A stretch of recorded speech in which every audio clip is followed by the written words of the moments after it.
Alright guys, just got in the new grill that I'm going to be putting on the Honda Civic.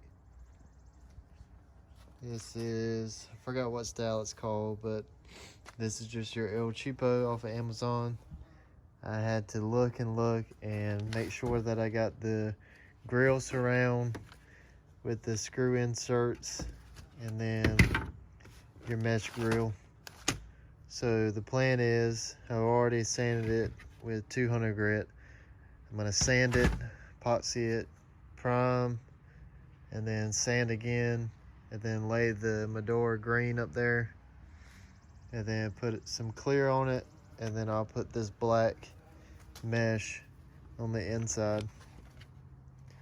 And that's how I'm gonna do the grill. I got the first 2 coats of primer on the grill. I went with Harbor Freight's Iron Armor filler primer. I usually use Rust-Oleum filler primer, but this was the same price, and I've never used this brand before, so I bought this. It does pretty good. I'm not a fan of the little bitty caps on the aerosol cans. I like the Rust-Oleum because they're a whole lot bigger. But I do know I use this on plastics and stuff. I'm not a fan of Duplicolor because I've used stuff like this. This is like the shittiest paint I've ever used. Any kind of Duplicolor engine paint and stuff like that, it doesn't lay even. I've done engines and stuff like that, and the paint just flaked off within a month. So I don't know. I mean, if you've had good experiences with it, let me know. I'm always trying to find different paints so I can have a better experience when I paint my stuff. But yeah. Got a couple of coats of primer on here. She's ready to go. I'm gonna let this dry, and then I'll come back and wet sand it and then lay my base coat. And while I was painting and letting that dry, I decided to take the old tint off the back glass. And I think I had 20% on here before, and I slapped 5% up there.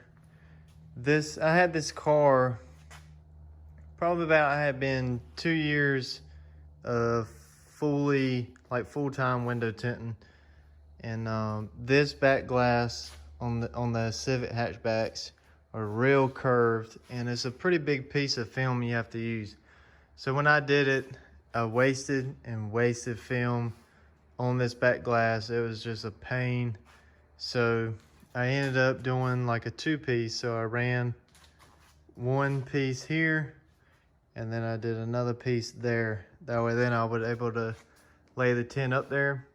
And even still, I had little fingers like this right here, that right there that came up. I forgot that you got to cut it short on the dotted lines here because I cut it probably about right in there. So when I laid the film in, I have to cut it again. But I feel that I've gotten 85% better at doing this glass. If you have seen what it looked like before, yes, it still has a lot of imperfections, and it still has like overspray or something on it. I didn't really clean the glass that good on the outside, but it still got some fingers in here where when I had heat shrunk it, I just could not get it to go. But anybody that wants a window tint, find yourself an old Civic hatchback, and especially the EK model. Try to tint that back glass. It's pretty rough. If you don't know what you're doing, you'll get easily aggravated. But as of right now, I think it looks good. You got to really look at it to know the little imperfections in it. I'm just kind of glad that I've got 5% up here because I had 20% and the people's headlights was shining through the 20%. So 5 is going to help me out a whole lot.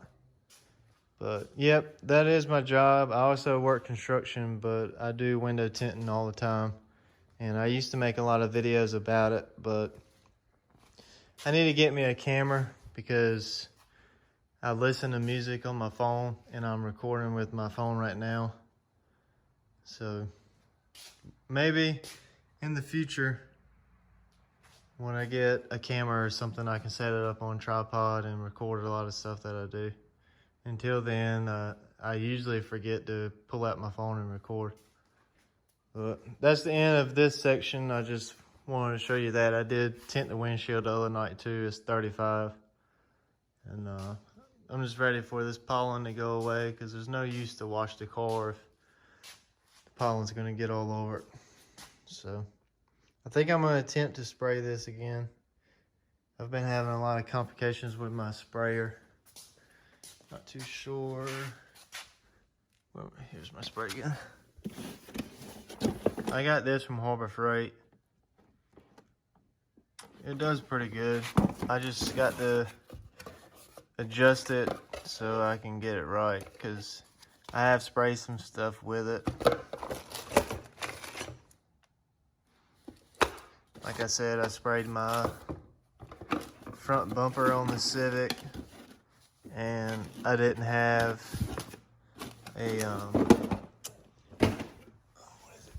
I didn't have a reducer, so I bought this right here. This is a reducer. I think I got off of Amazon. What's up, Buster? So that helps a lot, but it matches pretty good. It has like a truck bed coating. It's not really like orange peel. If it is, it's like heavy duty orange peel. All it did was just spit the color out.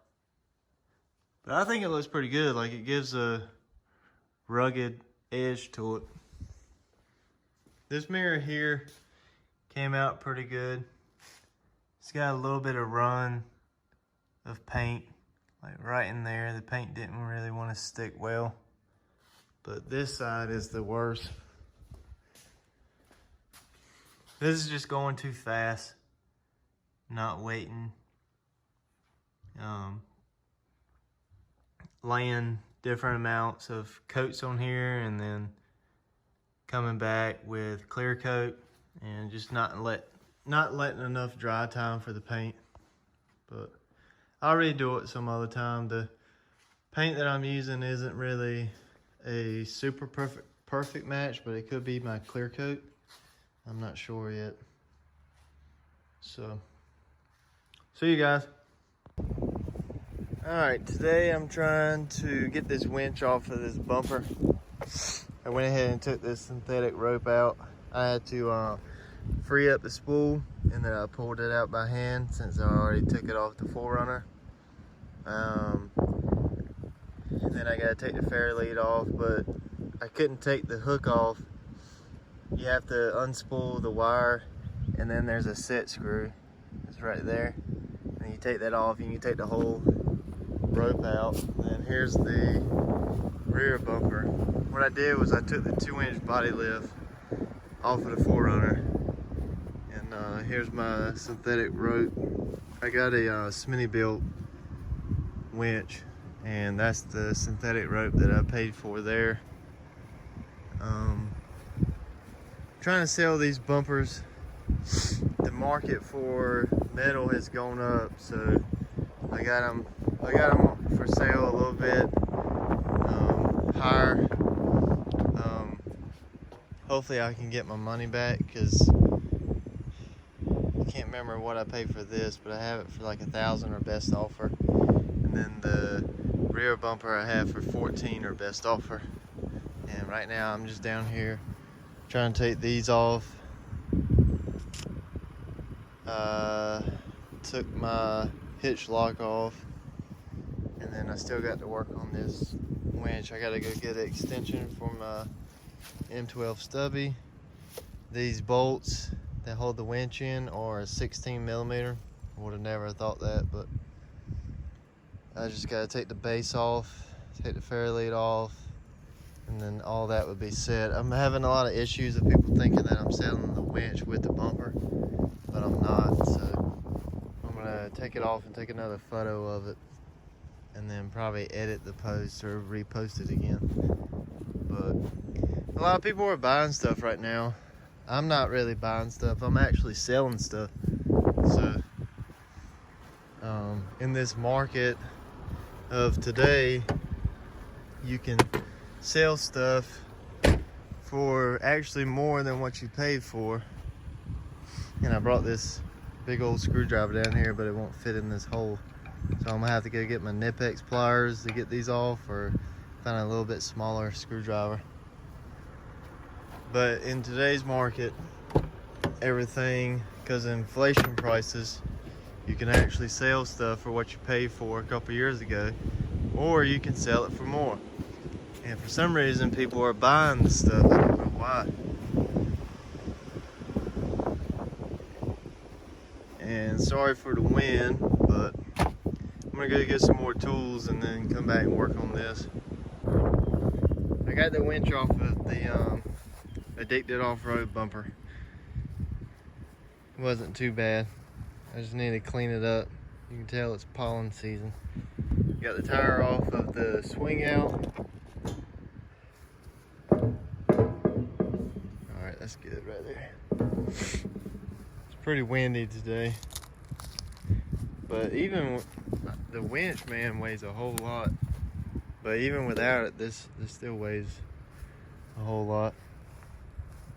But yeah, I think I'm gonna call it right there. I thought about taking this Rotopax mount out,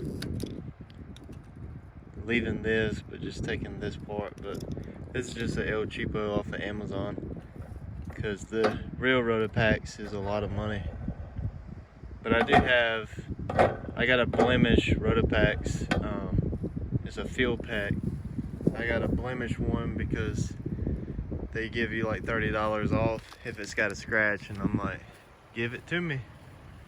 So wasn't able to have these up there. I must have used these, so these things are real tight in there, so I might have to go get a crescent wrench and then beat that bit with a hammer. So and then I come back later to get this tire. I think this is the tire that came off of the gold Tacoma. It's not bad, it holds air too, so that's good.